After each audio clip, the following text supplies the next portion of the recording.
Welcome to another Cafe Bitcoin for Beginners questioning session Q&A. We are streaming on several other networks, including YouTube and Twitter, Twitch, Facebook. So just want you all to be aware of that. It says streaming in the title just to remind everybody what's going on. My name is Brady Swenson. I'm head of education at Swan Bitcoin. We are a way to easily accumulate Bitcoin with automatic recurring buys and instant buys straight from your bank account. We also accept wires and serve corporations and high net worth individuals with Swan Private. But my main objective at Swan is to provide education to newcomers and, well, anybody really. I've been around for about 4 years now and host a couple of Bitcoin podcasts. I've read all the books and all the things. So hopefully I can answer most of your questions for you today. So let's just get started.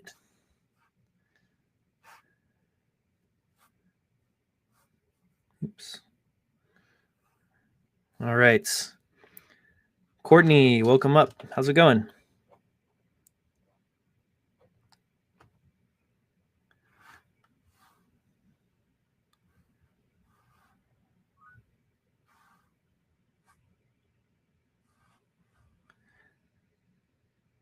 Hold on just a second, Courtney. Having trouble hearing you. Okay, go ahead. Sorry, audio issue. Yep, I got you now. Okay, perfect. I first want to say that Clubhouse is awesome, but it's also terrible because my screen time has gone way up, and I'm not happy about that. I hear you. Me too.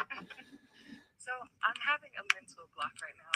I just started buying Bitcoin, all that a couple weeks ago, and I'm struggling with public address versus private keys versus recovery phrase. So my understanding is for every public address, there is a private key associated with that.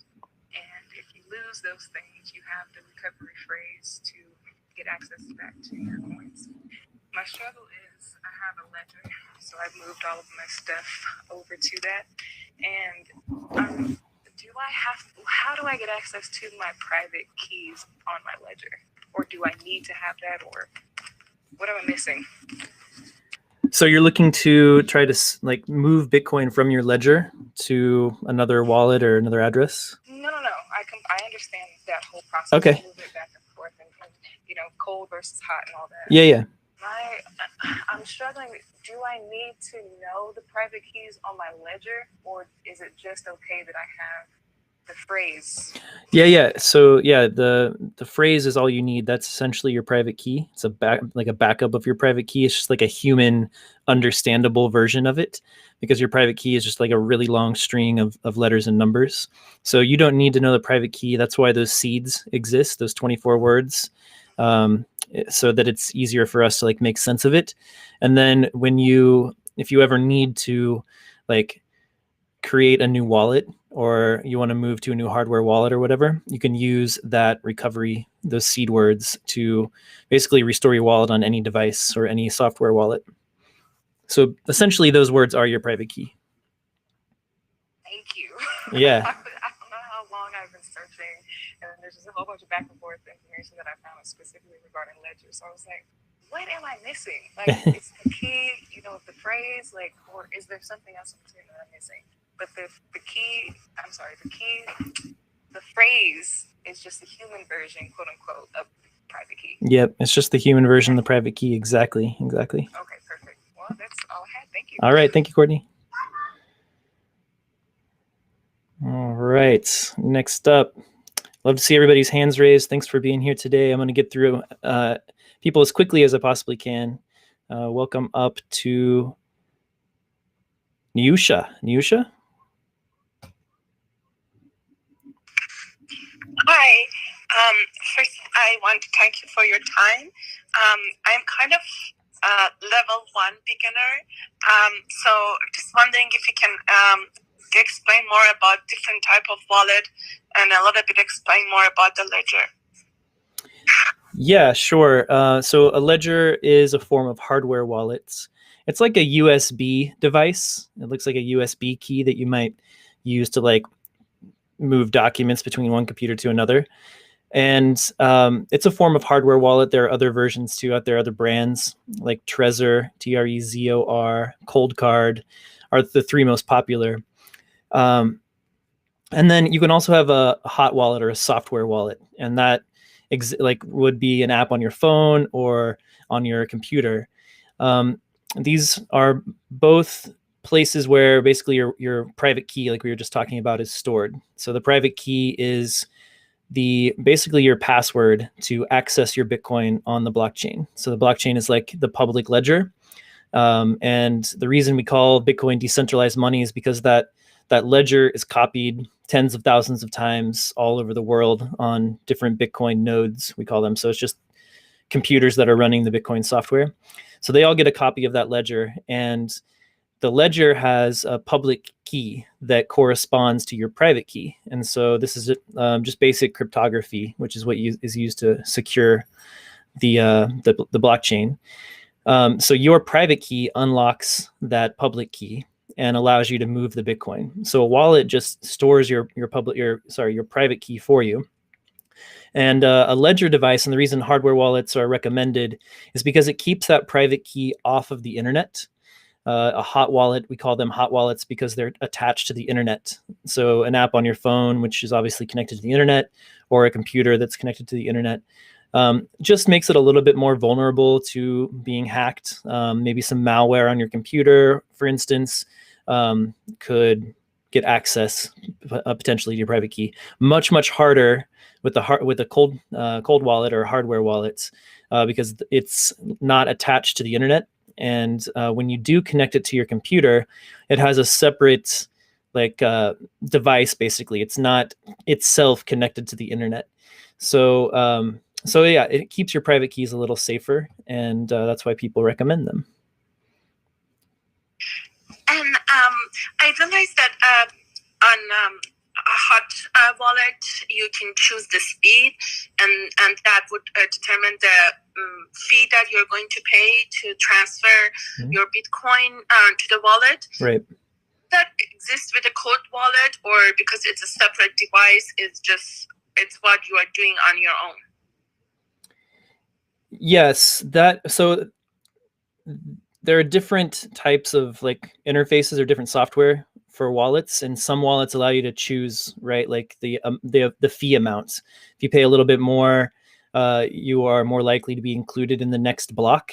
When miners choose which transactions to put into a block, they'll usually pick the highest fee because those fees go to them. So yeah, I mean, you can do that with a ledger as well. It just depends on which software wallet you're using your ledger with. And it comes with software called Ledger Live. So when you connect your computer to Ledger has a software wallet that goes with it as well. And I'm not sure, I haven't used it in a long time. I'm not sure what their speed settings are. It's probably like 3 options. So yeah, that's all that means. And if you want to wait for a while longer, it's not a high priority transaction, then you can pay less fees for it. Great, thank you so much. You're welcome. Thanks for coming up. I appreciate it. And welcome to Bitcoin. Thank you. All right. Eric, you're up next. What's going on, Eric? Hey, what's up, Brady? Thanks for having me. Absolutely, man. Yeah, I had a question about if I wanted to get into Bitcoin through a retirement account, such as an IRA or a 401k, whatever it may be. What is the easiest way / most recommended way to do that, to transfer my funds just to get access to Bitcoin? Would that be through maybe a Grayscale or any other recommendations? Yeah, so you can do this in a couple of different ways. You could certainly use Grayscale, which is ticker GBTC on the New York Stock Exchange. And so that's easy to get access to in your 401k. Your money manager can help you decide to purchase that as part of your savings there. You can also buy Bitcoin, of course. So GBTC is just like exposure to the Bitcoin price. You're not actually holding the Bitcoin yourself, so you don't have the underlying asset. GBTC or Grayscale will buy the Bitcoin and they hold it. So like we were speaking about private keys, they hold the private keys to that Bitcoin, but you have exposure to the Bitcoin price. So it's like it's really just still a dollar investment, but it's like, you know, investing in Bitcoin as a company sort of, but not actually holding the asset itself. If you want to hold your own keys and actually hold the Bitcoin in your own wallets, then you can use services like Kingdom Trust or Keykeeper IRA, which is the one I've used and recommend. His name is the Keykeeper is run by Jeff Van Drew, and if you just Google Keykeeper, he'll come up. He's well known in the Bitcoin community and well trusted, and he has you know, what I think is a very good deal for the service that will allow you basically to create a checkbook IRA, which is a pretty simple process, and then buy Bitcoin on a tax advantaged basis and actually hold the keys yourself. So if that's something that's important to you, I do recommend going ahead and like going through that process. It's not actually that difficult to do. And I think Jeff charges like $1,800 to do it, if I remember correctly. I could be wrong about that. But it's in that ballpark. And then you'll be holding your own keys. Or yeah, the easy route is just to go GBTC. And at some point there'll be more options than GBTC as Bitcoin grows. There's been a lot of demand for an exchange traded fund directly for Bitcoin instead of this kind of roundabout Grayscale Bitcoin Trust sort of ETF-like product. So that'll probably come, you know, as Bitcoin's market cap grows into the trillions. So that'll be an option too. Great, thank you. You're welcome, Eric. Thanks, man. All right. Let's get Michael up here now. Michael, welcome. What's going on? Brady, hey, thanks for letting me up. I have two small questions. One, firstly, I have a Ledger Nano X sort of ledger to interface with, and I've been reading a bit about some data leaks and privacy issues that they've had. So is it still safe to be using a ledger as a kind of cold storage? And do you recommend, because currently I have moved the majority of all the different wallets into the ledger, do you recommend splitting that out more, or is the Ledger Nano X kind of, you know, the sort of safest, best place for that all to be? Yeah, so the Ledger privacy leak was related to like basically like a marketing database that was hacked. So it wasn't the device itself. The devices were not compromised. People's keys were not stolen, and Bitcoin was not stolen. But it definitely was a privacy issue. So there were, you know, names, phone numbers, addresses of customers. Obviously, you don't want, you know, necessarily that information out there that you're holding Bitcoin, since it is a bearer asset. So that was not good. That was not cool. There are companies like CoinKite. They produce a hardware wallet called Cold Card that are really committed to basically not retaining any of your identifying information. They don't do a lot of like traditional marketing and stuff, so they don't retain your identifying information for the most part, like addresses and phone numbers. I think they have names and emails, but that is an option. There's also the option to, you know, if you want to go a step further to protect your privacy when you're dealing with Bitcoin, is, you know, get a PO box. Don't, you know, use a different email address, that kind of thing. You can even use like a pseudonym, because Ledger doesn't necessarily need to know your real name to get the hardware wallet. And that's a pretty common practice in Bitcoin as well, to help maintain privacy. There are also like, the hardware wallets are great. The next step up is to do what's called a multi-signature setup to hold your Bitcoin. And that essentially is, you have two hardware wallets, or three, and you would need 2 out of 3 of those wallets or those keys to move your Bitcoin. And so the basic setup is like a 2 of 3 multi-sig, and you would need 2 of those 3 keys. Now you can set this up yourself. There's plenty of like write-ups on how to do it, but there are also now services like Casa at keys.casa, keys.casa, like a home for your keys. They have a really great service that does 2 of 3 multi-sig for $10 a month.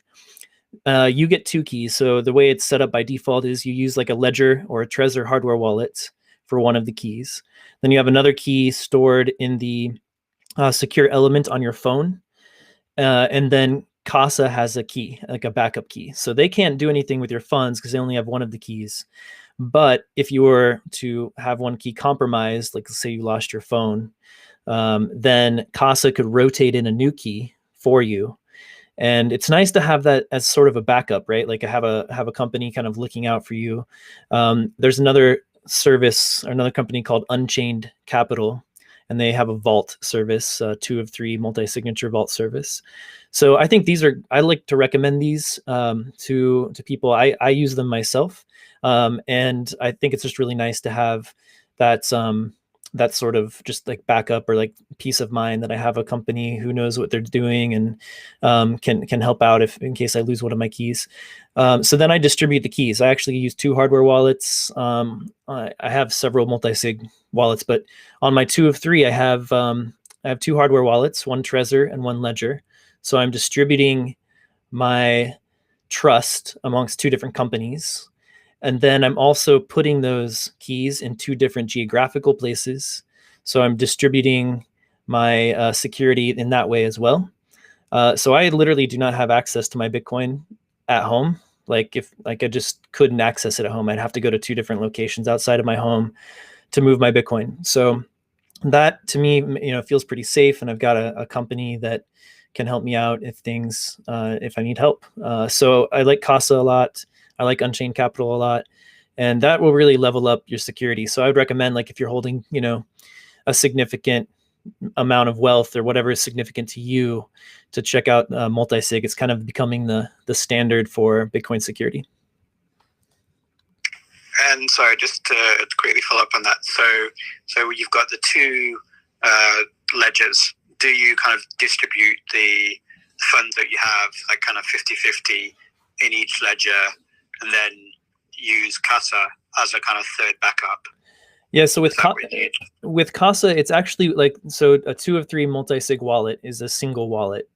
So the Bitcoin is not distributed between the 2 keys. It's just that you are required to have the 2 keys to spend the Bitcoin. So like on the blockchain, there's basically a script inside that transaction that says, hey, to move this Bitcoin in the future, you need 2 out of these 3 private keys. And if you don't have 2 out of these 3 private keys, you can't move it.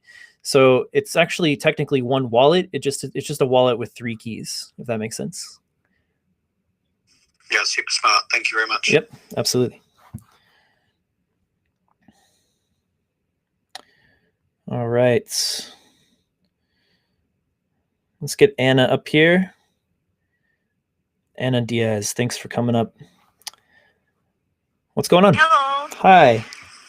Thank you for the opportunity of letting me be in the stage. Well, I have a specific question. If I want to receive Bitcoin as a payment, but I live in Mexico, what wallet should I get? Well, so you want to receive a payment from someone else. So yeah, I mean, there are lots of wallets you can try out on your phone as kind of just a way to get started and receive payments. You can check out Blue Wallet is one that's often recommended, just like the color. And then there's another wallet named after a color is Green Wallet. So Blue Wallet and Green Wallet are both well trusted, widely trusted amongst the community, and easy to use and get set up. And then once you follow the setup process and the app will take you through it, then you'll be able to give an address to whoever you want to receive the Bitcoin from, and they'll send the Bitcoin to that address and it'll pop up in your wallet. Okay, thank you. So it won't be a problem if I live outside the US? No, definitely not. Bitcoin is global and it's borderless. So you can send Bitcoin anywhere in the world without anybody's permission. It's one of the revolutionary things about this money is we have a neutral money that isn't tied to any nation states. It doesn't, doesn't have to be like, you don't have to have permission to send it anywhere from any bank or third party or government. So yeah, you can definitely use it anywhere in the world. Thank you very much. You're welcome. Okay. Let's see who's next. Guy Malone. Guy, welcome up to the stage. How's it going today?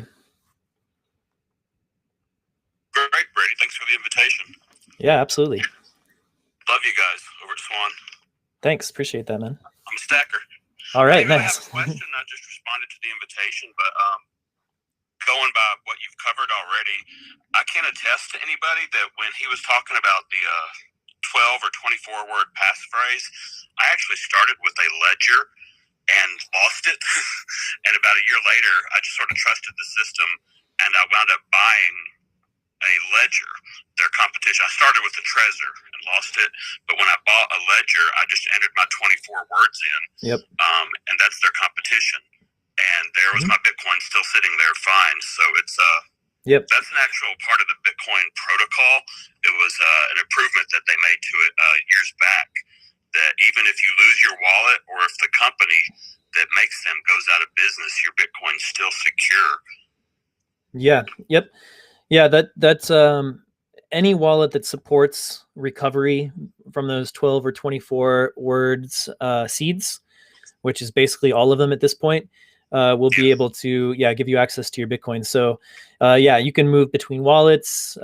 If you lose one of your devices or whatever, you can just basically bootstrap up on a new wallet. So that's why you want to make sure you know, if you're doing it this way, you want to make sure you have your key safe. There are ways, like, you know, maybe you not want to put it just on paper somewhere. You may want to put it in a bank vault. There are actually devices out there where people like stamp their 12 or 24 words into like a metal device. Like there are devices out there to do this. So it's something to consider. And then another reason I like to recommend Casa is that it is actually a seedless setup. So you don't actually, since you can restore based on like the third backup key, you don't actually even need to worry about saving your seeds, which is like another sort of potential attack vector or like way to lose your Bitcoin. So yeah, you can read up on that process. It's pretty interesting. So you don't have to worry about, you know, protecting your seeds as well. And the whole process is there. So I definitely encourage you to like read up on it so you understand like what's going on. But that is a really cool feature of Casa. Yeah, I'll want to look into that. That's neat. It's worth reminding, since this is beginners, remind people don't ever buy a hardware wallet off of Amazon or an eBay reseller. There's the chance that they've tampered with it. So it's always advised to order directly from the manufacturer.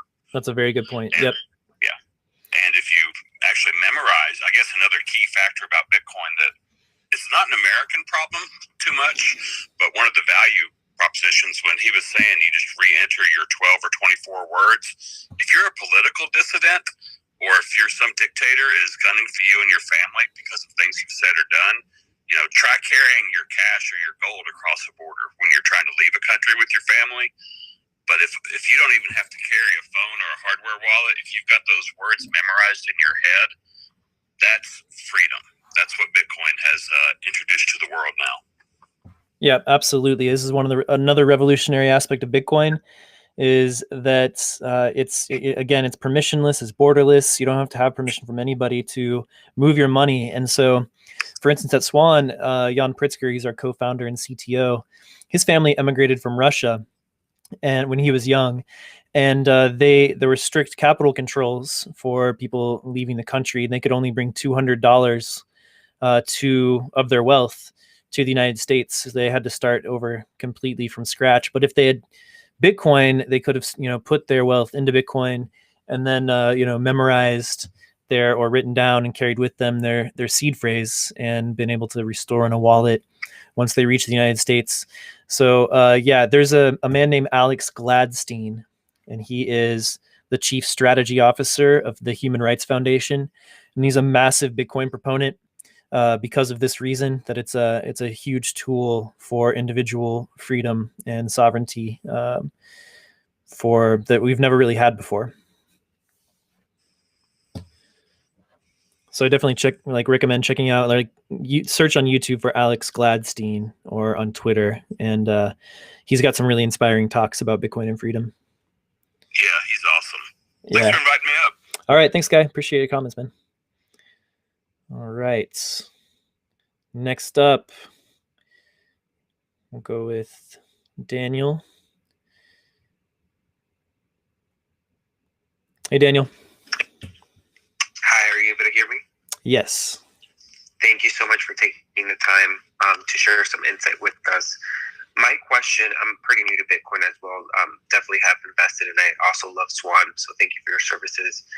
My question was more around trying to get a better understanding on taxable events. I continue to kind of hear that be thrown around that we need to be aware of. Can you just maybe explain some of the scenarios where we might be encountering a taxable event, and what are the implications that taxable event, negative implications might have that we need to be aware of? Yeah, good question. So in the United States and many other countries, Bitcoin is treated as property or as a commodity, similar to a stock, for instance. And so when you sell it, there is a taxable event. And I will talk specifically about the United States now, because that's what I know about. That's where I am. So if you buy Bitcoin, it's not a taxable event. So you can buy it and hold it. If you sell the Bitcoin for anything, for a good or service, for another cryptocurrency, then you will incur a taxable event. If you've held that Bitcoin for less than 1 year and 1 day, so a year or less, then it will be taxed short-term capital gains tax rate, which for most people in the United States is your income tax rate. So 25, 30, 35%, which is a pretty big hit. Then if you hold it for more than a year, then you sell, again, if you buy a good or service, or you sell it for another cryptocurrency, or turn it back into dollars, then you'll incur long-term capital gains taxes, which for most people in the US is about 15%, exactly 15%. So obviously an incentive to hold it, baked into the US regulatory or tax law. There's also an incentive to hold Bitcoin right now because of its, massive potential upside in the future. So that's why we're really right now kind of in this store of value phase for Bitcoin.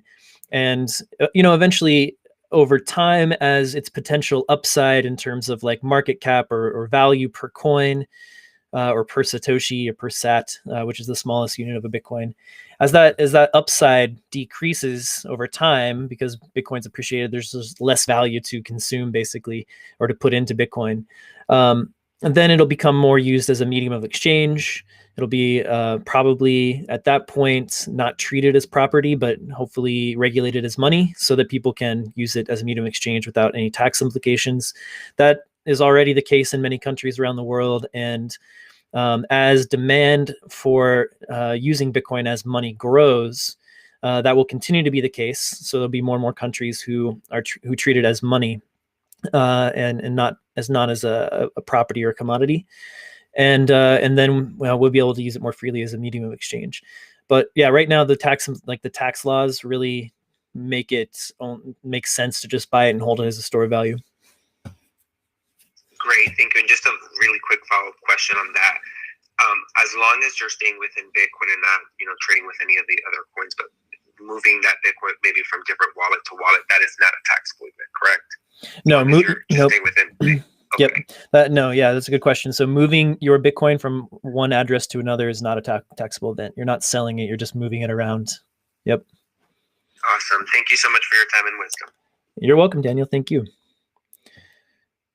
All right. Let's get Alex up here. Alex, welcome. How are you? Hi, Bradley. Thank you so much for allowing me to come up here. I have just registered with Swan, and I'm waiting for the verification process to wrap up. I signed up for the reoccurring purchase plan that you guys have, and I think it's fantastic. But once that account is verified and I'm able to make purchases, I'm interested in making a larger one-time purchase. And once I have that, I'm trying to wrap my brain around what's the sequence of, I guess, the sequence of events in terms of moving that Bitcoin or that fraction of Bitcoin onto a more secure location. So I don't, with the ongoing purchase on Swan, I don't have to worry about that because it's rather small. But with this one-time purchase, I'm wanting to move it on to that cold card. I know you've talked about this, but can you go back and refresh at least my memory in terms of the sequence? So I'm working with Swan, I make that one-time purchase, I have my Bitcoin, and then I move on to, is it the Trezor and then Casa, or is it Casa and then Trezor? There are just so many options. Yeah. I'm getting a little a little lost in all of this, because I don't want this one-time purchase to be. I want to have sovereignty over that one-time purchase, but the ongoing purchases, I'm fine with it being on the exchange. Yeah. So at Swan, the Bitcoin that's in your account is actually in a trust account in your name. So when you go through the sign up process, you're actually opening a trust account, so a special kind of bank account with a company called Prime Trust. They're our banking partner, our custody partner. So it's one thing that's cool about Prime Trust is that in Swan is that you're actually getting your own trust account legally in your name. And with any other exchange, the Bitcoin is like on an internal ledger, basically like just a database in your accounts, so to speak, but it's not like legally yours. Like that Bitcoin belongs to Coinbase, and they will send it to your address when you demand it. With Prime Trust, you actually have a bank account in your name that's legal, like a legal bank account in your name. It's not actually held by Swan. So just want to note that. And Prime Trust is, it's used by other big exchanges like Binance and Bittrex in the United States. So they are well trusted and use like the best practices. So it is safe there. The biggest risk to leaving your Bitcoin on an exchange is having your personal account hacked. So like your email address, your password, hacked, and then a hacker will log on to your accounts like at Coinbase and then send your Bitcoin away to their own address.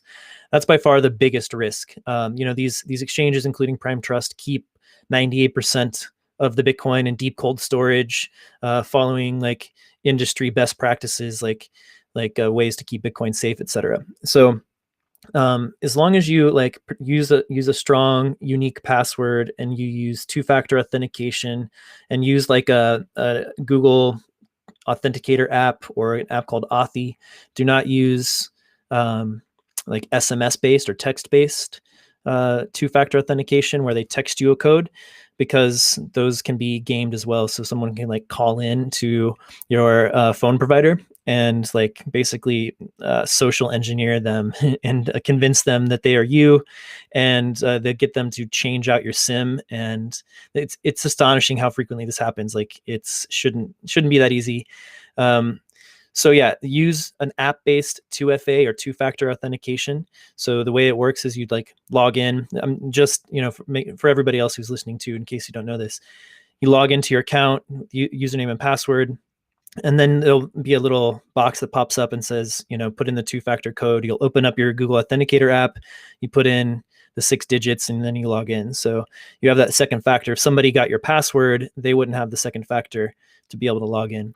So make sure you do that on any exchange account. And then when you are ready to take control of your own keys, and it's not something you need to rush into, in my opinion, there are plenty of other Bitcoiners that will say the opposite or say that you need to do it as soon as possible or whatever. But I'm more of the opinion that you need to be comfortable with the process, because there is, you are taking control of your own money. And there's obviously great responsibility in that. And which is great. We haven't had this kind of money for a long time, but gold used to be the same way. And it's nice. There's plenty of great benefits of having like personal control of your own money. So with Casa, for instance, you just go to their website and set up an account. It's $10 a month to do the 2 of 3. They will send you a Trezor device, and it also works with Ledger or Cold Guard. And then you'll go through the process. You just download an app and you sign in, and it'll walk you right through the process. How to set up your Trezor, and then your other device, whether it's your phone or a second hardware wallet. And then you'll have an address, you'll have a wallet, and you'll have addresses that you can send your Bitcoin into. At Swan, you can just put an address into an automatic withdrawal and on your dashboard. And whenever you reach a certain threshold, it'll just automatically, it'll send you a verification email and say, hey, verify this, and it'll automatically be sent into your Casa wallet, for instance. For that big purchase, you would have the Bitcoin in your Swan account, and then you would just do a manual withdrawal. Same process. You get an address, you generate an address from your Casa wallet, and then paste it in there. I always check for copy paste errors. So I'll look at the first 4 characters and the middle, some characters in the middle, and then the last 4 characters, and make sure I didn't accidentally chop something off the beginning or end or end. So I just kind of spot check things, and then you can send it. Another piece of advice is when you're ready to send that big purchase over to your Casa wallet, send a small amount first. So withdraw $10 or something worth of Bitcoin, and just kind of get familiar with the process. Maybe even do that a couple of times. And then when you become more confident, go ahead and send the larger amount, if that makes sense. Yeah, no, it does. Thank you so much. So I've heard others talk about making sure that, perhaps I get a new email address or a unique account number, just to, make sure that from a privacy perspective, the email account that I use on, for my personal level isn't out there. Is there a way, once I open the Swan account, I happen to use that regular personal email address? Is there a way that I could change that, or does it matter now? Should I open a new account with you guys? That's a good question. Yeah, you can change your email address that's associated with your Swan account. Just go to swanbitcoin.com/support, and there'll be a form to fill out, and then our support team will be able to handle that for sure. Perfect. Yep. This has been great. Thanks a bunch, Brady. Thank you. Thank you very much. All right. Okay. Courtney, were you up here before? I can't remember. Your name looks familiar. I'm bringing you back up. Hi, Courtney. So, I think Guy was his name mentioned, and I've heard this several times about buying from third parties. Especially with the pandemic, I have become Amazon. I think the route drivers know my name. Yeah, I hear that. And I was wondering, some people have said not to purchase it there, but when I went through setting it up and all that, there was a step to make sure that it was authentic. Is that not reliable? Should I just send it back and just go ahead and order one from Ledger, or what should I do? It's probably worthwhile to get it straight from Ledger, just to do it again. It might seem kind of silly, but this is your money you're talking about, right? And so the potential attack here is if somebody has your Ledger device, they order from Ledger and then they're reselling it on Amazon, they could compromise the device so that they would have your keys. Likely, that's not super likely, but it has certainly happened. And just out of caution, it's probably worthwhile to get it straight from the manufacturer. Even if the store that is on Amazon is listed on their website as an authorized dealer. Is it the Ledger? Is it the Ledger store on Amazon? Yes, it's the Ledger store. Yeah, I think that's fine then. They do sell. They do have an Amazon storefront, but it's coming from the manufacturer. Yeah. Okay, perfect. Yep. Yeah, it wasn't just some random seller on Okay. Yeah, there you go. Okay. Yeah. Okay. Okay, you're good. All right. Oops. All right, Sarah. Hello, Sarah, and welcome. How are you today? Hello, hi. Hi, how are you? I'm good, thank you. My question is, what do you think about Robinhood? Robinhood. So Robinhood does not actually sell Bitcoin. So when you buy Bitcoin on Robinhood, you're just basically same with Grayscale Trust that we were talking about earlier, GBTC on the stock exchange. You're buying exposure to the Bitcoin price. So if Bitcoin goes up, the dollar value in your Robinhood account goes up. Bitcoin price goes down, the dollar value in your Robinhood account goes down. So it's sort of like having a stock, sort of, instead of actually holding the money itself, because you cannot withdraw it from Robinhood. So you can you don't actually own the Bitcoin, and you can't even take it off the exchange on Robinhood. So it's like if you just want to speculate on the Bitcoin price, or you're looking just to make some dollars by speculating the Bitcoin price is going to be going up, then Robinhood is fine.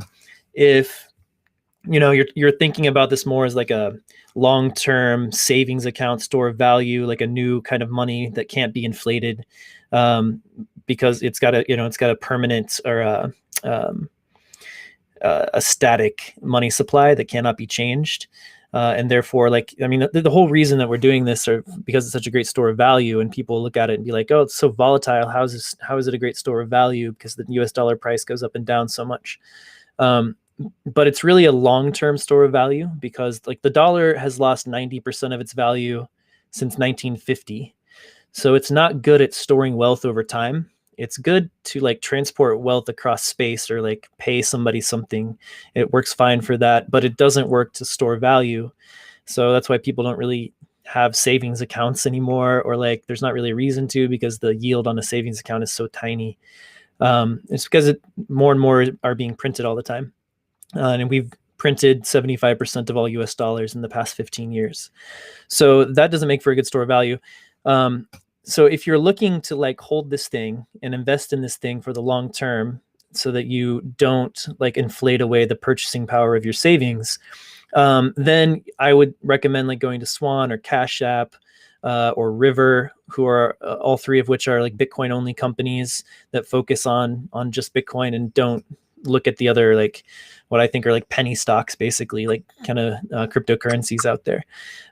So I would, it really just depends on what you're looking for, what your time preference is, and but yeah, Robinhood is not really a Bitcoin exchange.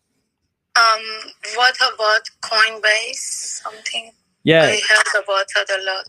Mm-hmm. Yeah, Coinbase is probably the most popular, I think. If not in the world, then definitely United States. They've been around for a long time.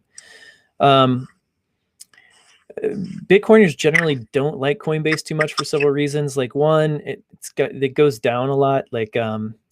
That just basically trading stops, and people have a hard time logging into their account. There are tons and tons of horror stories about Coinbase support just being completely inadequate, and people not getting responses for weeks, and it's extremely common, surprisingly so. And Coinbase has a lot of those other coins on there, all the other cryptocurrencies, and they make money by people doing trading fees and stuff. So they really kind of encourage people to buy other coins besides just Bitcoin.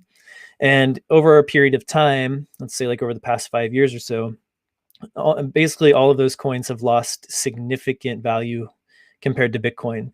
So a lot of them have lost 99% of their value if you price it in Bitcoin terms, for instance.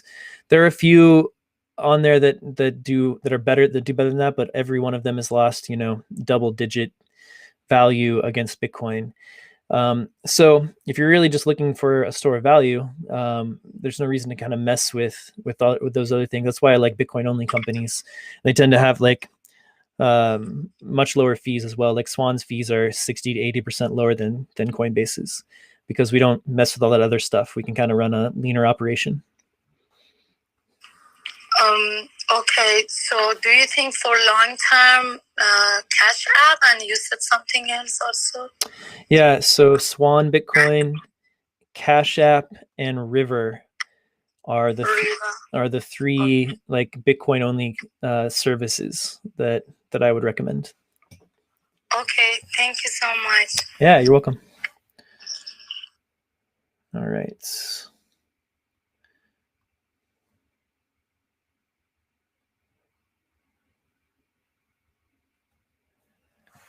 Okay, Michael's coming up. Okay, Michael's gone. Oh, no, there's Michael. Hey, Michael, how's it going? Hey, Brady, how you doing? Doing well. How are you? I'm doing great, thank you. Just had a quick question for you, and I'm sorry if you've already addressed it. Coinbase Wallet, is that considered a cold storage, and what's the pros and cons to using that? So Coinbase is not cold storage. It's a wallet that's on the internet essentially, but to be like, okay, so Coinbase stores the Bitcoin that you have on their exchange in cold storage. However, if someone were able to get your username and password on Coinbase, and you didn't have two-factor authentication set up, for instance, they'd be able to send all of your Bitcoin to their own address. So I'm referring to the Coinbase wallet. Yeah. Okay, but I have the seed words, so they'd have to get all the words. So are you using like Coinbase.com, right? And the wallet that's on Coinbase.com, or do they have like a hardware wallet now that I don't know about? So that's what I'm kind of wondering exactly, and I apologize for not knowing what it is exactly, but it's on the App Store, and it's called a Coinbase wallet. So I thought that was considered a cold Gotcha. cold storage. Okay, so it's on your phone, and you've got a seed words and stuff. Yeah. Okay, I'm following now. Yeah, so that is still a hot wallet, though you do hold the keys, which is great, as opposed to just leaving it on Coinbase.com, right? So that's good. That's a step up, but it is still a hot wallet because it's on your phone. So it's connected to the internet. A cold wallet is like a device that's sort of like a USB key, and it holds your private key on that device. It's not attached to the internet. So cannot be, it's just much less vulnerable to hacking in one way or another if it's off the internet. So that's why we call it cold versus hot. Hot's on the internet, cold is not.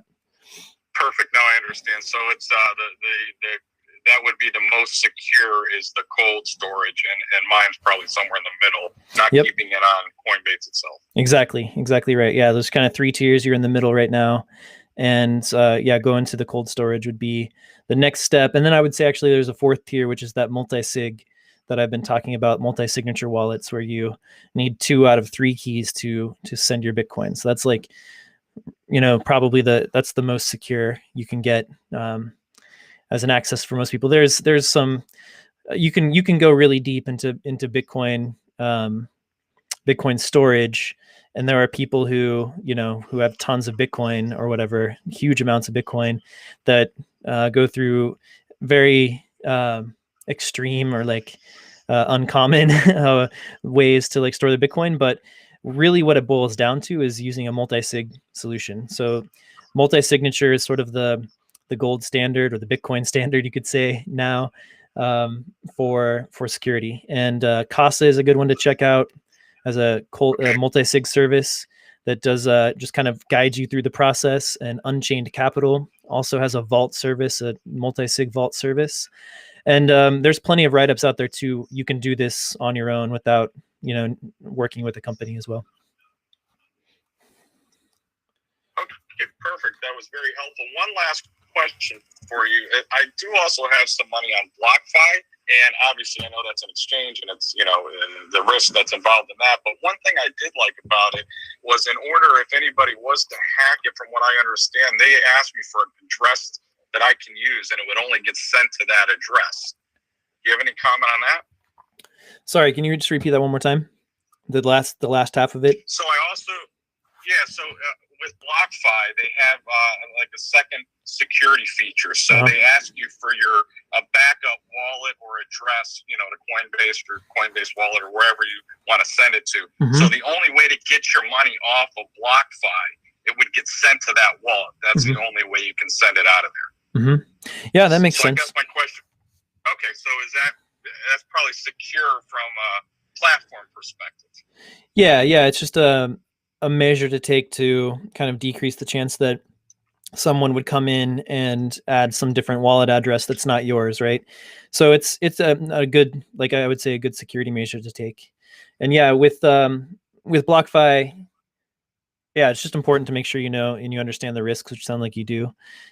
So people who are curious about BlockFi, if you have a question about a service like BlockFi, which essentially you like give your Bitcoin to BlockFi and they use it. Usually it's given out as liquidity for short sellers or traders, and you'll get 6% yield on up to, I think it's up to 2.5 Bitcoin. You'll get 6% yield, and then after that it's like 3%. So it's a way for you to get yield on your Bitcoin while you're instead of just holding it. But yeah, the risk is, you know, that there might be some like liquidity crisis events, and BlockFi, like the shorters or the traders that they're lending it out to, get liquidated, and your Bitcoin gets lost, or a portion of your Bitcoin is lost. So there are risks associated with there. I saw the BitConnect, obviously back in the day had issues. Now I think they're two totally different. Oh yeah, totally different. Yeah, BlockFi is not BitConnect, that's for sure. BitConnect was a total scam. Yeah. Right, exactly. Yeah. So, okay, yeah, I just wanted to get your thoughts on those few things, and I really appreciate your time. Yep, thanks, Michael. Appreciate it. Okay, buddy, thanks. All right.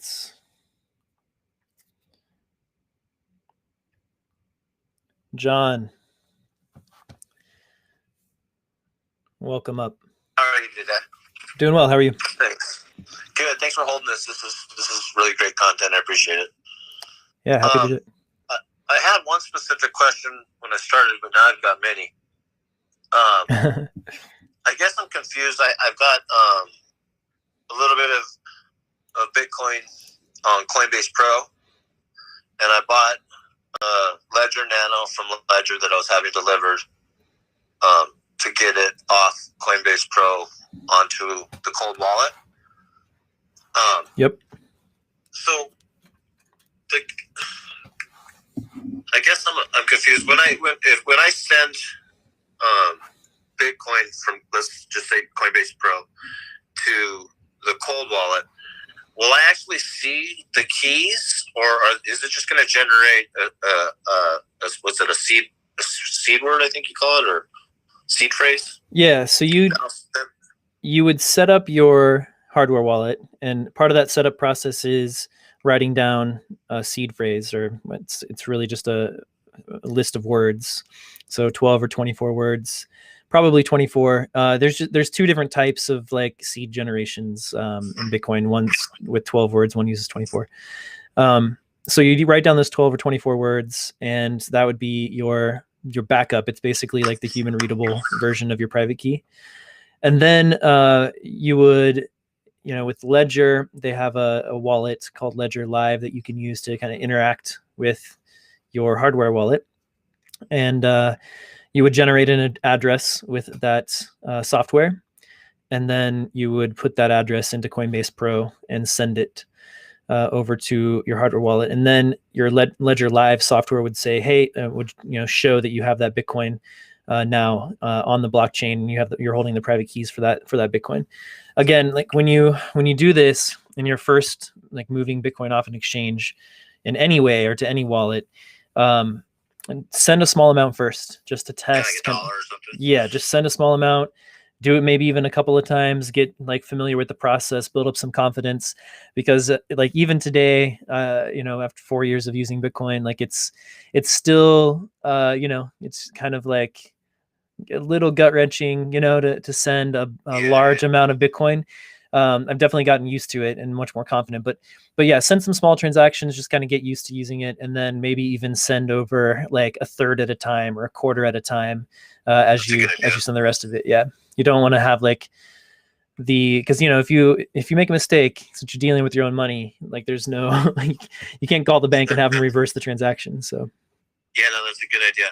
And then that led me to, I think I've got two small more pieces on the app for my phone for the ledger.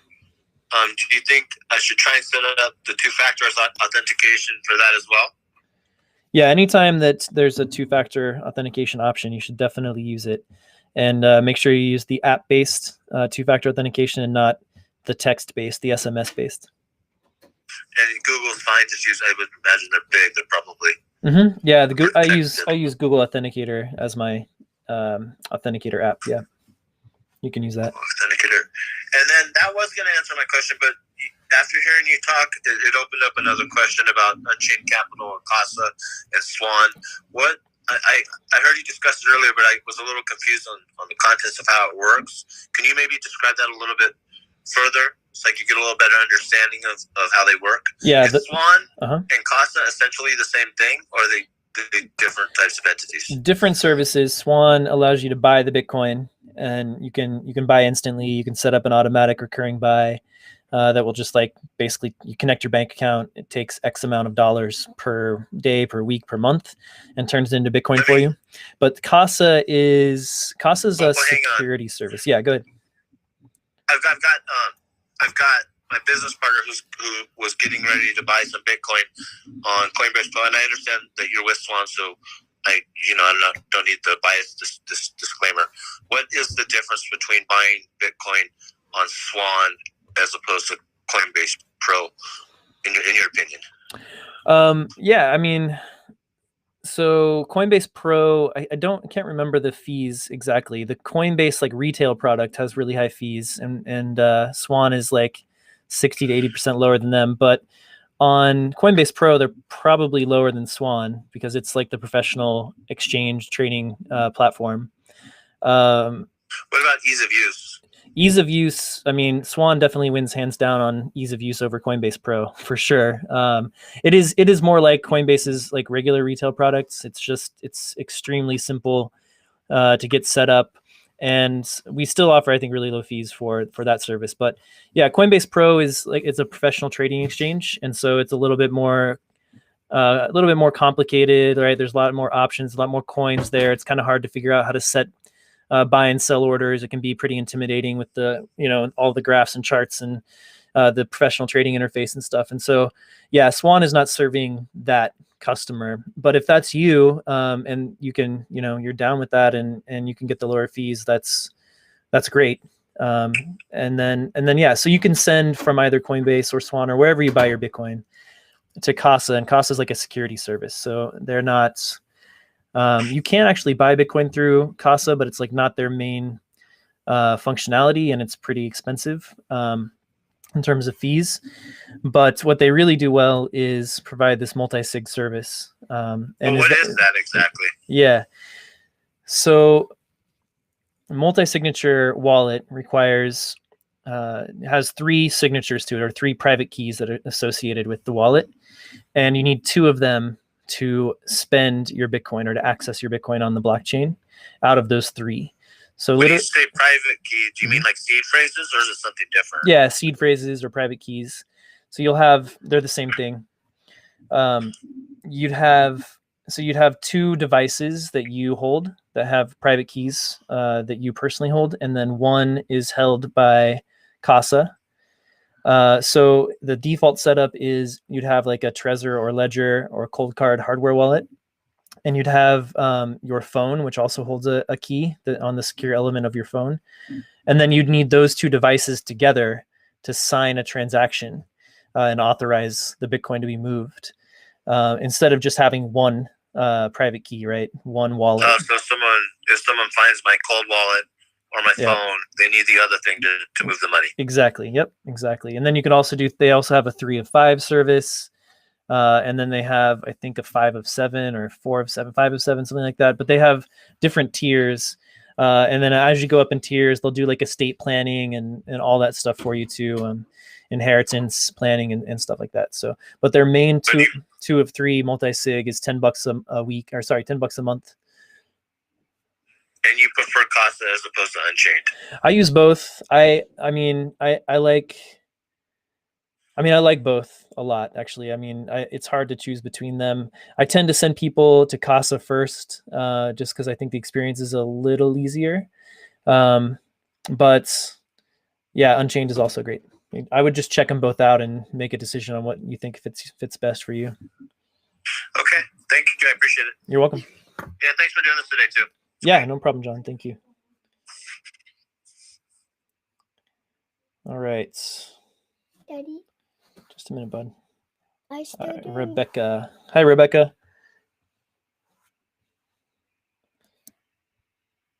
Hi, Rebecca. Hear me? Yeah, I can hear you.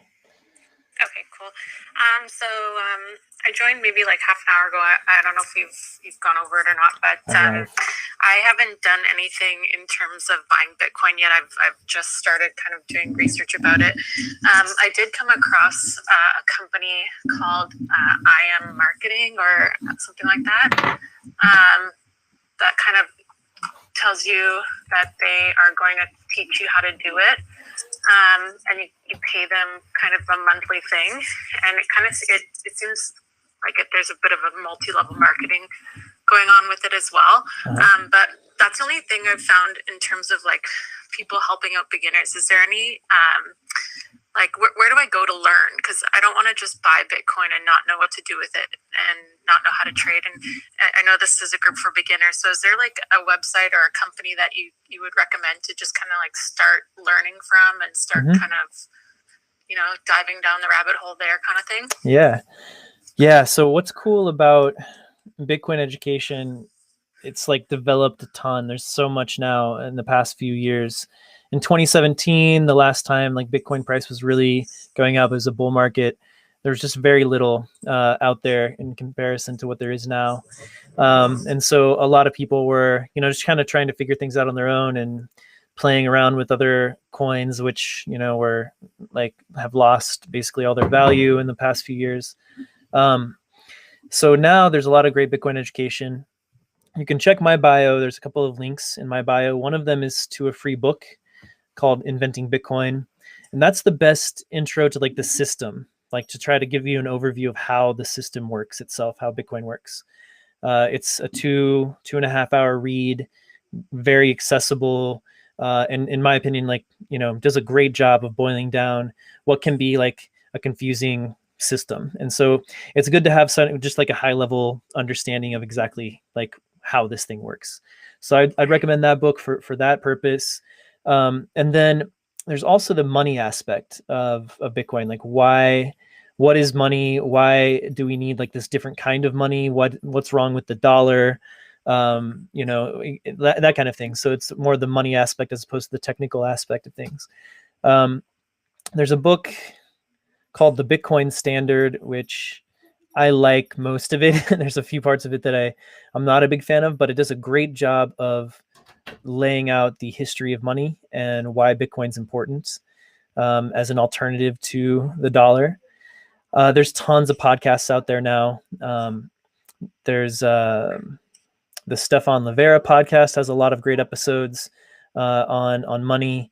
The Bitcoin Audible podcast like reads the best articles in Bitcoin. There's an archive there of hundreds and hundreds of articles. If you go to his website, bitcoinaudible.com, he has like a beginner's series.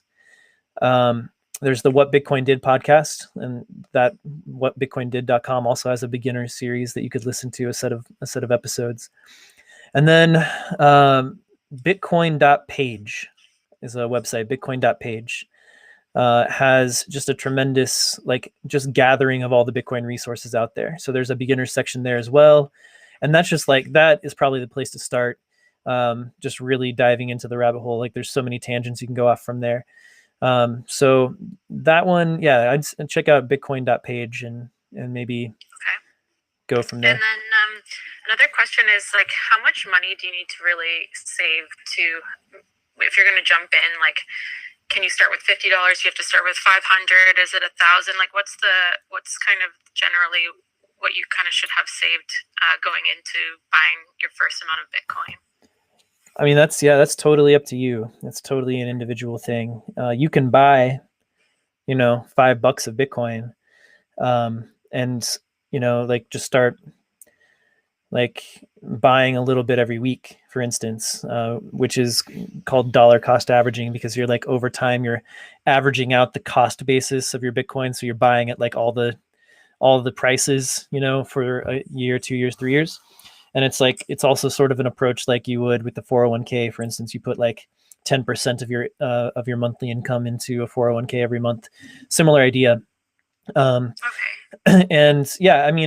just build it up over time. I would treat it like a savings account, and it's got a tremendous amount of upside from here. As you know, like you're probably hearing, these big companies are putting Bitcoin on their balance sheets, because it's a better store of value long term. The dollar is really inflating away that purchasing power. So yeah, I would just treat it like a savings account. Okay, and then you said like Swan is the company that you're with. Yeah.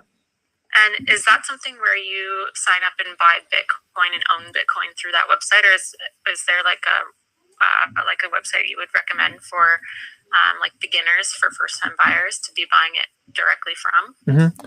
Yeah, I mean, we built Swan for first-time buyers to make it really simple and easy, and just encouraging long-term thinking and savings. So you can do those automatic recurring buys with Swan. Cash App is also a really good one. That's really simple and straightforward. You can do automatic recurring buys with Cash App as well, and that's you probably know about Cash App. It's a. I don't. I have heard a lot of I've heard a lot of in the media. I'm from Canada, by the way. I don't know. Okay. Is this a Canada group or is this American? It's whoever, but I think Cash App is in Canada, I believe. Okay. Swan is not yet in Canada, so that would not apply. Yeah, I guess I should have said that. That's okay.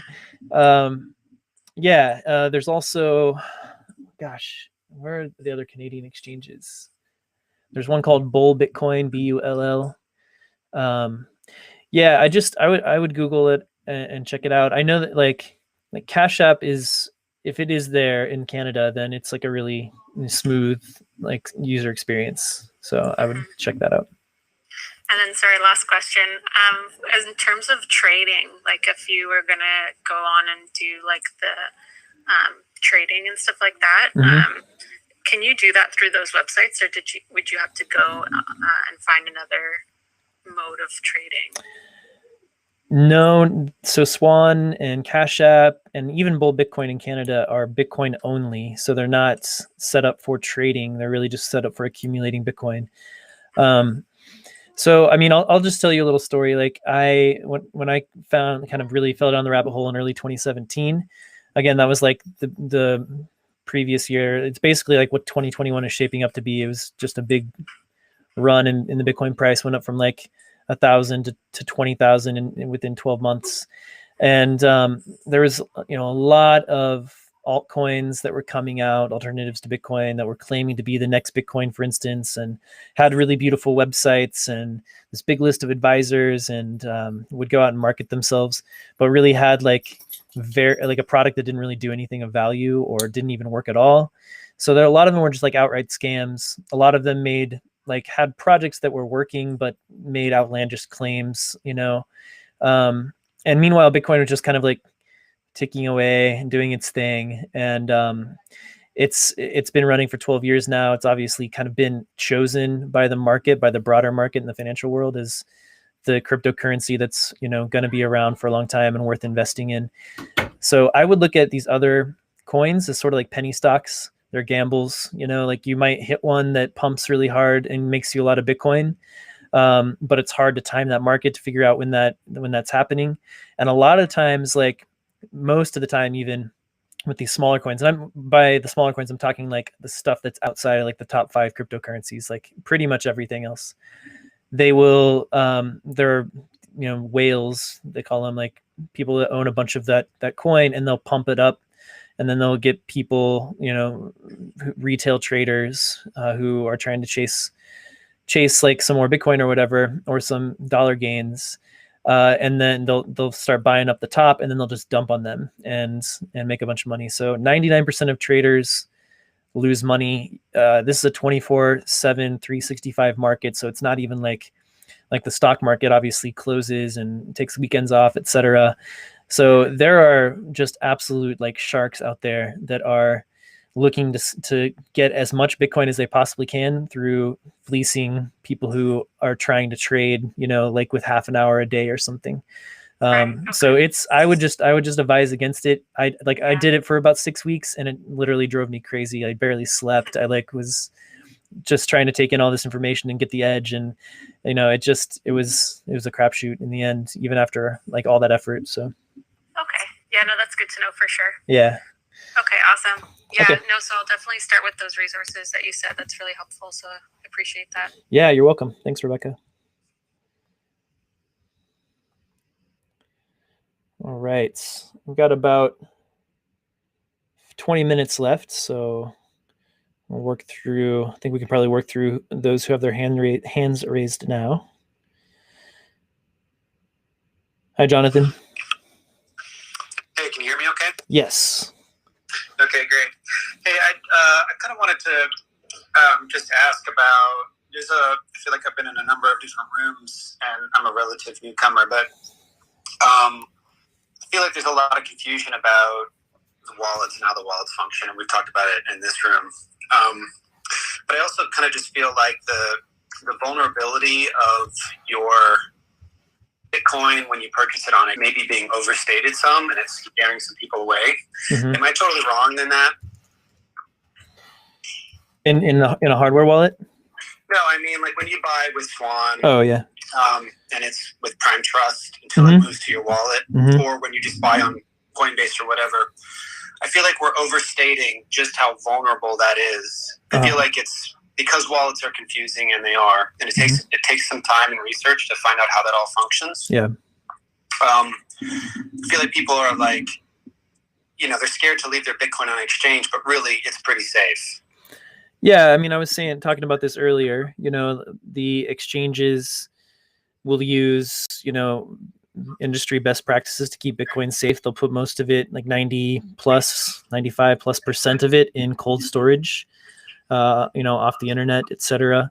The biggest attack vector to getting, to having your Bitcoin stolen, if it's on an exchange, is someone getting your access to your account. So username, password, social engineering, like a SIM swap on your, SMS, your text two-factor authentication, and then sending your Bitcoin to themselves through the exchange. So the chances that an exchange is going to get hacked and lose all its Bitcoin have become quite low, although it has happened in the past.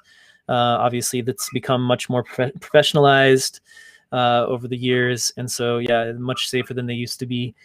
So, yeah, I mean, if you... I tend to be a Bitcoiner that says, like, it is true that if you're not holding your keys, it's not your Bitcoin. If Prime Trust is holding your keys, then Prime Trust is controlling that Bitcoin, or Coinbase holds that keys. They control your Bitcoin ultimately. Another thing you need to consider is, like governments, for instance. This is maybe not as much of a problem in the US, but other countries that might seize Bitcoin off exchanges, for instance. It happened with gold in the United States. Executive Order 6102 in the early 30s, FDR confiscated gold. It's unlikely, but things like that can happen. So if you're not controlling your own keys, then, you're not, obviously you're not in control of your Bitcoin. I agree with you that it can be overstated. And I agree with you that people should be ready and understand fully the responsibility of holding your own keys. And so, yeah, we have an article at swanbitcoin.com/wallets, and it basically says the same thing. You need to be ready. Like when you are ready to do this, then you should do it, and do it with a portion of your Bitcoin until you get more confident, etc. But there are great ways to hold your own keys now that are a lot easier than they used to be as well. So services like Casa that I've been talking about and Unchained Capital make it a total breeze to take control of your keys and hold them in very safe multi-signature wallets. So that self-sovereign or self-custody industry is also professionalizing and becoming a lot easier to use as well. So.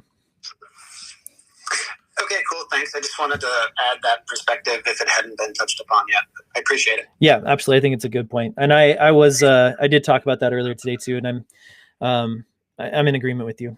I think it's there can be some like some, you know, a lot of fear kind of used like to put into people and stuff like about Bitcoin, and like if you don't get control of your keys, you know, you're going to lose your Bitcoin and stuff like that. And I think that's just not as true anymore as it used to be. A lot of the Bitcoiners who like are really loud about that have been around for a long time, and they've seen exchange hacks. We had one in Canada, Quadriga CX, that happened just 3 years ago or something like that.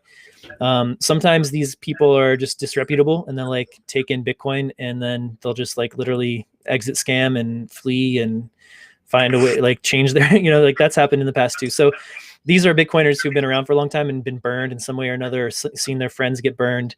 But you're right, things are professionalizing on both the exchange security front and on the, you know, self-custody front. So. All right, cool. Thanks. Thanks, man.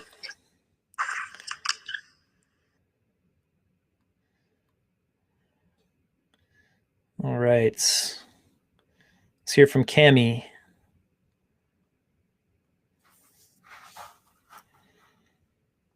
Hey, Cami. Hello. Hi.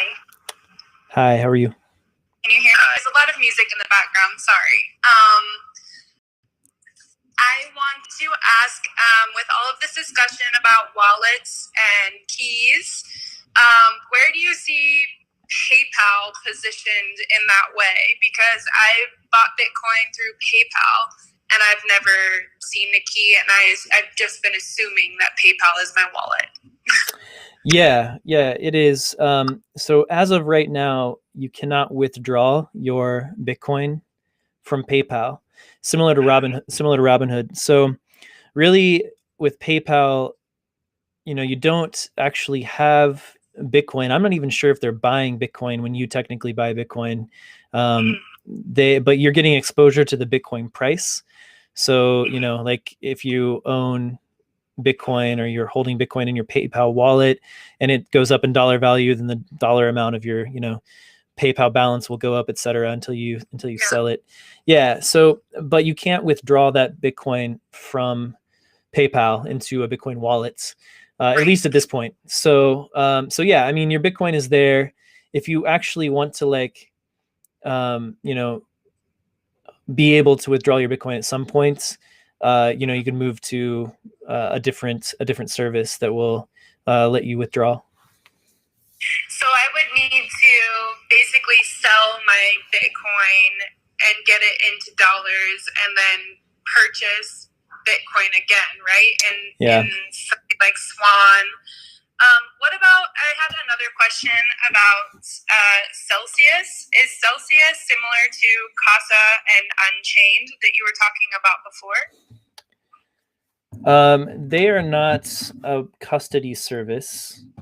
They are more, don't actually know a bunch about them. But I think that they are a service that allows you to get some yield on your Bitcoin, kind of like BlockFi, right? Yeah. So, yeah, I mean, those services, like, I would definitely, like, if you are interested in them, just do a lot of reading and like maybe talk to or find some reviews from people who have used the services before. So my take on that is like, there is some risk that you're giving your keys over to somebody else and they're going to use that Bitcoin to generate some money for themselves. And they're going to give you part of that money that they're generating. Usually that's given to like traders to provide liquidity for like short sellers or other trading activities. So if there is some kind of like, you know, big volatile price movement day, and there's like some liquidity event, there's a risk of losing the Bitcoin that you've given to Celsius or to BlockFi. And there's just like so much upside with Bitcoin, you know, potentially like where it's still under $1 trillion market cap. You know, there's like store of value market worldwide is, you know, like $200 trillion or something like that. That's like the potential addressable market of Bitcoin. So like we're looking at another 200x from here over the next 15 or 20 years or something like that, until Bitcoin is, you know, I believe will be like used as the standard money around the world. Then there's just like so much potential upside. I wouldn't want to risk even I wouldn't want to risk it for like a 6% return or something. But there's plenty of people who do. And if you do, I would just like use a small portion of your Bitcoin, or just like not all of it. And see what you think about it. People have had good experiences with it, and they're not scams. They're, actual companies that, worth evaluating. Yeah. Yeah, I heard a really amazing talk with one of the founders, and I've been really fascinated by Celsius, but I didn't know how it compared with Casa Unchained and even like Swan and Cash App. But I think in terms of like an entry, I'm going to leave my PayPal stuff where it is until one day I can probably withdraw it or use it as payment. And then I want to buy more Bitcoin. And so the kind of like junior or like entry level or easy way to go would be with Swan, right? Yeah. I mean, and then I could move it to Celsius if I wanted to. Yeah, and I mean, I recommend going with the Bitcoin only company. So I like Swan, Cash App, and River in the United States. So I think it's worth checking all of those out. But yeah, all three of those services will allow you to withdraw your Bitcoin. Perfect. Thank you so much. You're welcome. All right. Evan.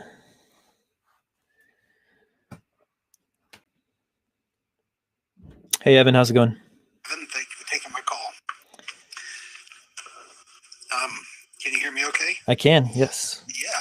So one thing I was wondering if you could speak to real quick, as I'm kind of new to a lot of this, which is the two-factor authentication when it comes to like Google Authenticator on your cell phone.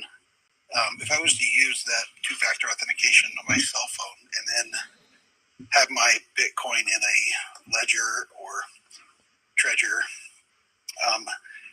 and then for some reason I lost my phone or it was destroyed, how would I use the two-factor authentication that's running on the Authenticator app on my phone? If I recall, you can't restore that Authenticator code. You can. So with Google Authenticator, you can. There's a way to back up your codes. So yeah, I mean, I would just Google it through the Google Authenticator backup, and it'll show you the process to do that. Usually when you set up the app for the first time, it'll have you download a set of backup codes. You can also transfer your backup codes to another phone.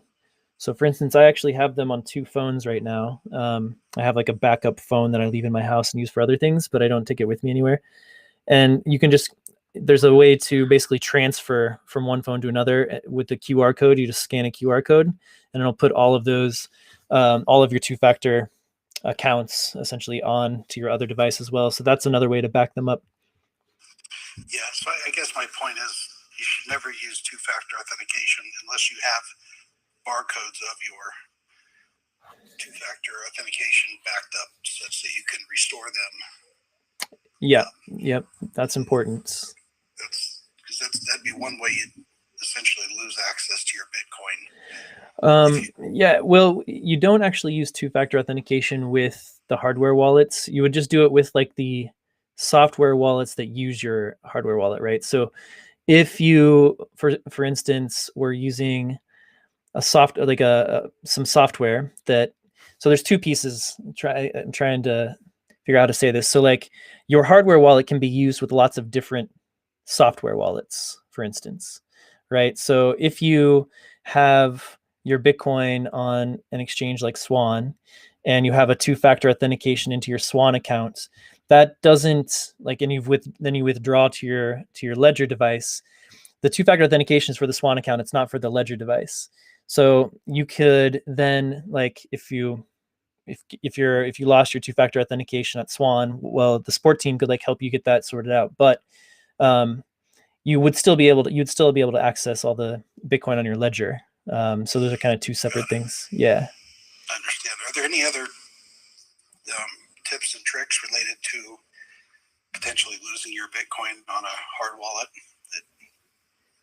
Do's and don'ts? Yeah, I would go to a site called bitcoin.page, And there's just a ton of information there that's been collected by a long-time Bitcoiner. He's also a developer, so he actually writes code on the Bitcoin protocol, and he's also like founder of Casa, which we've been talking about a lot today. His name's Jameson Lopp.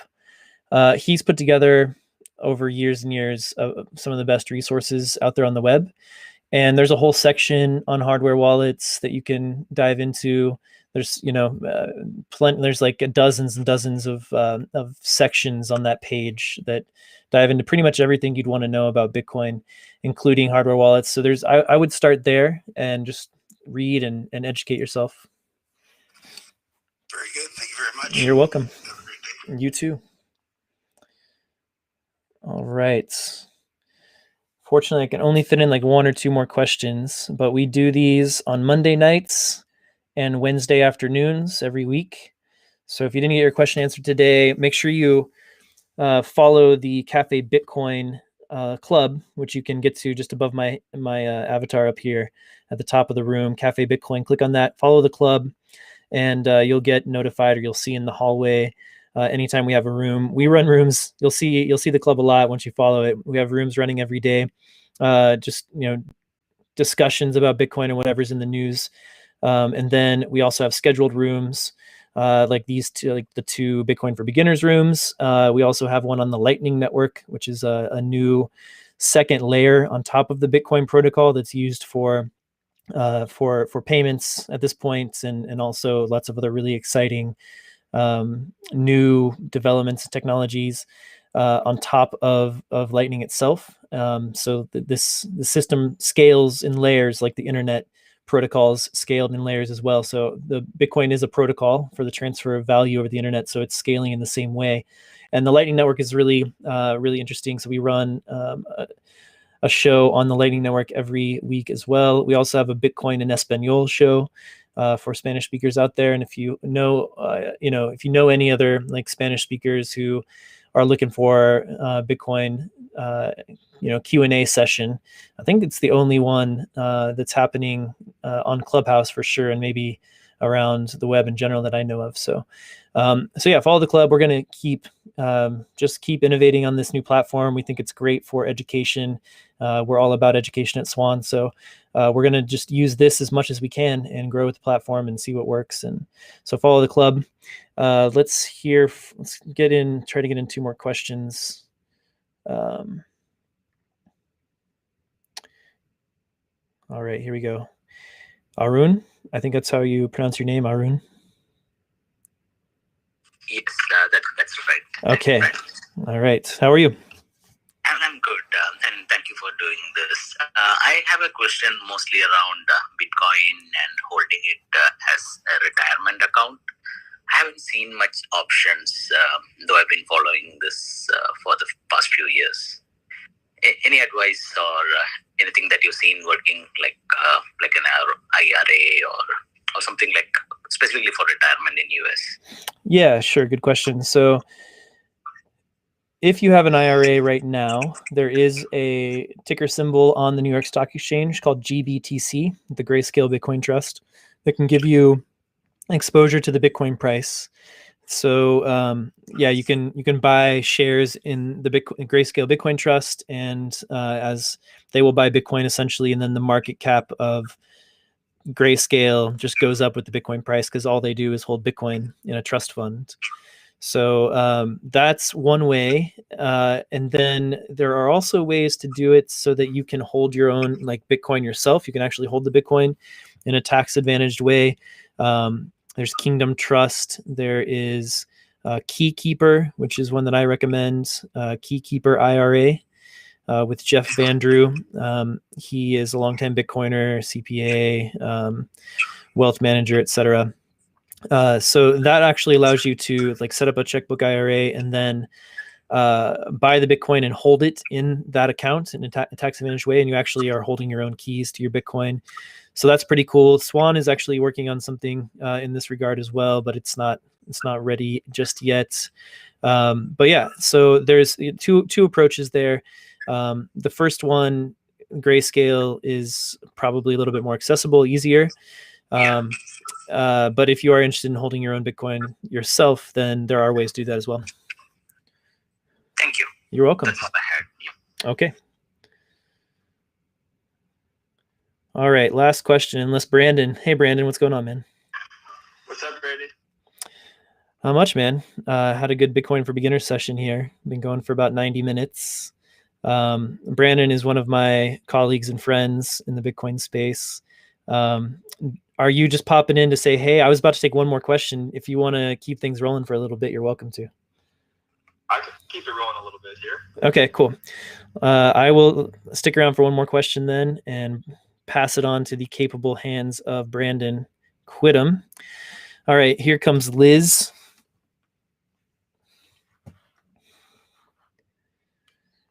Hi, everyone. Hi, Liz. So this is my first question on the app, by the way, because I just joined today. So Awesome. Welcome. but I guess my question is there, total new here, but is there a quote unquote bad time to buy Bitcoin? And are there recommendations out there about what percentage of your investment should go towards Bitcoin? Yeah, those are both, personal questions, really, especially the second one. The bad time to buy Bitcoin. Well, timing the market in Bitcoin is, any market really is impossible. In Bitcoin in particular, it's, still it's a pretty volatile asset still at this point in its adoption process. And so, it's hard to time like where the bottoms are and where the tops are, et cetera. So that's why we recommend, and a lot of Bitcoiners recommend, especially who've been around for a long time, what's called dollar cost averaging, which is essentially just buying regularly, a certain amount every day, week, or month. And this smooths out the cost basis, the kind of the average price that you paid for your Bitcoin. And Brandon has the numbers he readily available on the amounts of like what is it, like the last 3 years, if you had invested $50 a week or something, it outperforms basically any other trading strategy. Is that right, Brandon? Something like that? Yeah, just quick numbers. If you bought $50 worth of Bitcoin per week for the last 3 years, personally would have invested about $7,800, and that would now be worth $41,000. Yeah. Wow. So yeah, I mean, and then, you factor in like the time that it would take to try to look at charts and try to figure out or guess, when Bitcoin prices bottomed. Like it's just, it's almost impossible to do that anyway. And the time it takes to do it, it's just set it and forget it, buy a little bit every day, week, month, and just treat it like a savings account. Okay, that's super helpful. Thanks, guys, and thanks for doing this, obviously. Yeah, very helpful. And as far as your second question, real quick, like what percentage of your savings would you put in Bitcoin? Like that, I'd start out just kind of dipping your toes in the water, and once you have a little bit of Bitcoin, you'll be, motivated, incentivized to learn more about it, and the more you understand Bitcoin, the more confident you are in it, the more you'll be willing to kind of put some money into it. You don't want to put too much in that will like make you super nervous when the Bitcoin price drops to like 20%, because like I said, it's volatile and it'll do that. So I think we recently ran up to like $42,000 and went all the way back down to $30,000, and now we're back up to hit like $48,000. So it moves around a lot. You just need to be confident, so you're not like waking up in the middle of the night thinking, I just lost a third of my money and what the hell's going on? I don't know this thing. I don't trust it. So yeah, just put in as much as you're like willing to not lose sleep over. And then as you learn more about it and become more confident in it, then you can just keep increasing that percentage. Great. And one thing to add here is that I think some of the sentiment regarding trying to time the market comes from the fact that in 2017, everyone saw a price come up and go down. You're sort of wondering, if I buy now, am I going to see another really big pullback like we recently saw? And what I would encourage people to do is think long-term here. I know 45 or 48,000 or whatever it is today sounds expensive, but Bitcoin is still only about $800 billion asset. And by comparison, gold is over 10 trillion. And Bitcoin's way better than gold. And so from a long-term perspective, everyone here on this call is still very early. And so I would follow the advice Brady said. I would pick a percentage of your take-home pay each month that you feel comfortable with and just automatically buy each week or each month and just not stress over it. If we're right about Bitcoin, even a little bit each month is going to be worth a lot in the future. And if we're wrong about Bitcoin, it will only be a small percentage of your pay. All right. That's helpful, guys. Thank you. You're welcome, Liz. Thank you for coming up. Okay, I'm going to peace out for now. We have been streaming this on 4 other platforms as well, and we've got some people watching. For now, I'm going to end the stream, but Brandon will stay hanging out on Clubhouse for a little while. If you are listening on YouTube, Twitch, Twitter, or Facebook, you can get into Clubhouse. It's an iOS-only app at the moment, and it's invite-only. But if you go to t.me/Bitcoin Clubhouse on Telegram, you can ask for an invite. I have a few to give out, and we can probably find you one. And yeah, so we'll be streaming these as much as we can on the other channels because we know that Clubhouse is not accessible to everybody yet, and so we want to get this information out there. So I'm going to close off the stream. I'm going to hand it over to Brandon here in Clubhouse.